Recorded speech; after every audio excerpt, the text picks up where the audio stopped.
Monsieur le rapporteur général, Monsieur le président de la commission, mes chers collègues, ce projet de loi de finances arrive dans un contexte que nous espérons tous et toutes être un contexte de sortie de crise, où la croissance est là, mais elle ne peut masquer un nombre important de besoins sociaux et environnementaux non satisfaits. Quel est donc ce contexte social ? La crise sanitaire va de pair avec plus de pauvreté et de précarité. En effet, la pauvreté s'est intensifiée selon l'INSEE. Une récente étude sur laquelle le gouvernement s'appuie prétend que le taux de pauvreté est stable, mais à un niveau quand même très élevé de 15%. Mais cette étude exclut de l'échantillon beaucoup d'étudiants, de personnes sans domicile fixe, de personnes travaillant dans le secteur informel, c'est-à-dire de personnes très exposées à la pauvreté. Il est donc fort probable que le taux de pauvreté réel a augmenté. Les associations de solidarité le vivent au quotidien. Nous ne pouvons négliger le fait que 20% des Français ont froid chez eux l'hiver ou que 20% des Français déclarent sauter certains repas, parfois ou souvent, alors qu'ils n'étaient que 14% en 2020. Et les conclusions du rapport du Secours catholique aujourd'hui même sont alarmantes. La crise sanitaire a alourdi les inégalités. Moins 2 milliards d'euros d'épargne pour les 20% les plus pauvres, plus 25 milliards pour les plus riches, les 10% les plus riches. La fortune des milliardaires français atteint un niveau record en 2020 selon Oxfam et en 2021 selon Challenge. On l'observe, les plus fortes progressions annuelles jamais enregistrées. Alors, les faits sont têtus, les inégalités progressent et votre politique fiscale n'a fait qu'amplifier cela. Les classes moyennes sont par ailleurs touchées par un retrait majeur du service public dans les territoires. Face à cette situation, que fait le gouvernement ? Une politique basée sur l'offre, avec un plan de relance et d'investissement qui sont avant tout des plans de subvention aux entreprises sans conditionnalité, ne portant ni objectif stratégique, ni véritable ambition de transformation verte. Les 30 milliards du plan de relance dédié à la transition écologique sur plusieurs années sont loin d'être suffisants et manquent de cohérence. Mais au-delà, avec ce plan de relance et ces multiples aides non ciblées, on assiste à quoi ? On assiste à un taux de marge des entreprises qui atteint un record historique en 2021, plus de 35%. Et cependant, les entreprises n'investissent pas davantage. Le taux d'investissement stagne. Elles versent des dividendes, elles rachètent des actions pour 51 milliards d'euros en 2021. C'est cela que vous financez avec votre politique. Alors vous nous dites, oui, mais selon la DARES, le chômage baisse. Mais la reprise est par ailleurs celle d'un marché de l'emploi très dégradé, puisque le travail précaire est en augmentation. Les catégories B et C sont en hausse sur un an de 3,3 et de 9,5%. La politique qui consiste à clamer haut et fort que le chômage diminue, que tout va bien, que de très nombreux emplois sont non pourvus est une vaste supercherie qui sert à justifier le discours de culpabilisation des chômeurs, qui lui-même sert à justifier la baisse des dépenses publiques sur le dos de leurs indemnisations pour financer les baisses d'impôts pour les entreprises et les plus riches. C'est injuste, c'est brutal, c'est contre-productif. Et le discours permanent selon lequel il faudrait lutter contre l'optimisation que font les chômeurs de leurs droits est totalement inique, parce que l'optimisation, quand il s'agit d'une optimisation fiscale et qu'elle concerne les riches, là, ça ne vous choque pas. Quant aux mesures environnementales et climatiques, elles sont très insuffisantes face à une situation que tout le monde qualifie pourtant d'extrême urgence. Sécheresse, incendies, inondations, canicules, tout le monde est touché, la France aussi, bien entendu. En juillet, le Conseil d'État a fixé un ultimatum au gouvernement pour prendre les mesures afin que la France atteigne ses objectifs de réduction de 40% d'émissions de CO2 d'ici 2030. Et que voit-on ?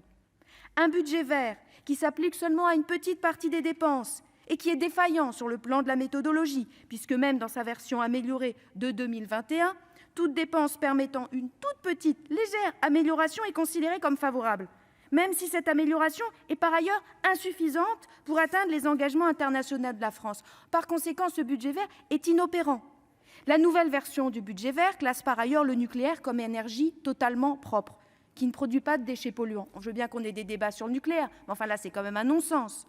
Bien que le budget vert ait permis d'identifier un certain nombre de niches polluantes, le PLF pour 2020 n'en prend pas acte et ne propose pas de les supprimer, voire seulement même une trajectoire de suppression.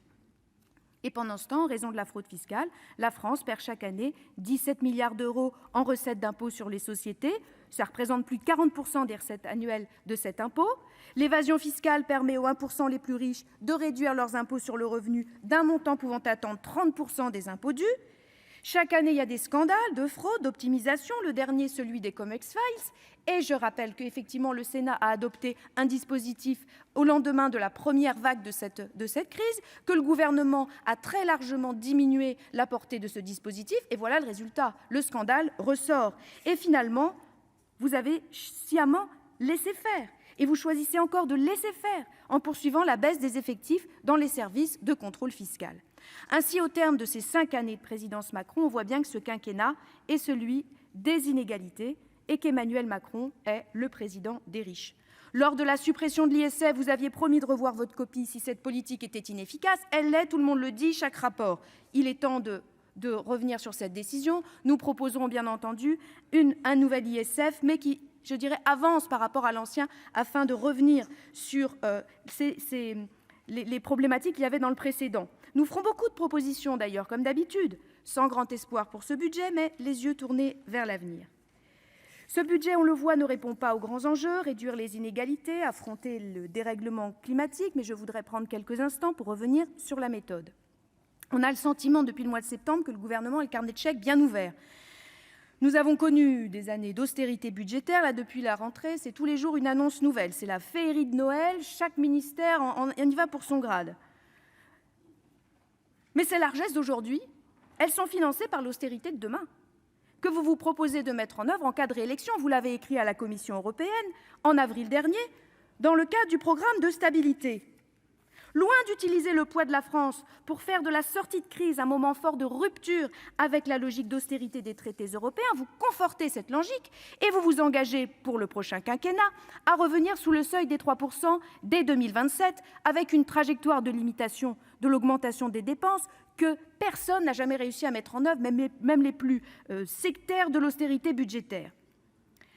Pour terminer, je souhaiterais revenir sur votre politique jeunesse. Au vu de l'angoisse climatique qui se développe dans notre jeunesse, après des mois d'une crise très dure qui a mis en danger nos jeunes, il faudrait une vaste politique permettant à chaque jeune de trouver sa voie, de construire sa vie, son projet, de faire bénéficier à toute notre société de ses potentialités.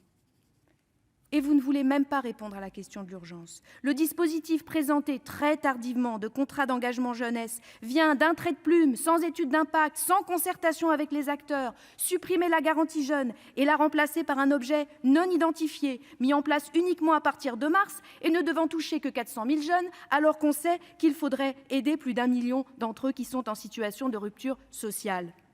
Il fallait répondre à la situation d'urgence et immédiatement ouvrir le RSA aux 18-25 ans. Et en parallèle, travailler à offrir de réelles opportunités à notre jeunesse. Mais même les étudiants qui réussissent, vous ne leur offrez pas de perspective.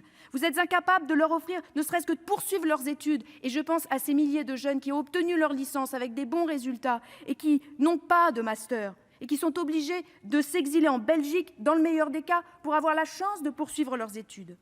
Je pense aussi à tous ces jeunes broyés par cet abominable logiciel Parcoursup qui crée de l'angoisse chez nos jeunes dès la première, qui trie les élèves sans aucun égard pour leurs rêves, leurs souhaits, leur avenir.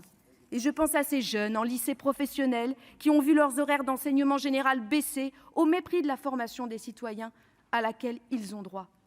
Ce projet de budget n'est décidément pas pour eux et pour elles.